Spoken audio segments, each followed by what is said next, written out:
শুভ সকাল, সবাই কেমন আছেন? আশা করছি সবাই ভালো আছেন। আজকে কফিটার কি যেন হলো বুঝতে পারলাম না। কফিটা মানে বেশি দিয়ে দিছি, গলতেছে না। এই যে, আর বাইরে প্রচণ্ড বৃষ্টি হচ্ছে। এখন বেলা 11টা বেজে গেছে। হ্যাঁ, 11টা বাজে।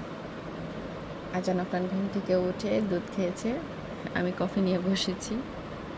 কফিটা খাবো, তারপর কিছুক্ষণ বসে থাকবো, তারপরে ভালো লাগলে কাজ করব। আবার রান্না করতে হবে, ঘর গোছাবো, বাচ্চাদের খাওয়াবো, অনেক কিছু করতে হবে। কিন্তু কফিটা বানালাম, মন মতো হলো না।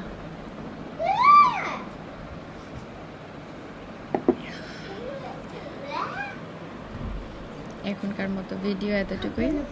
বিকেলবেলা আবার একটু দিব ইনশাল্লাহ।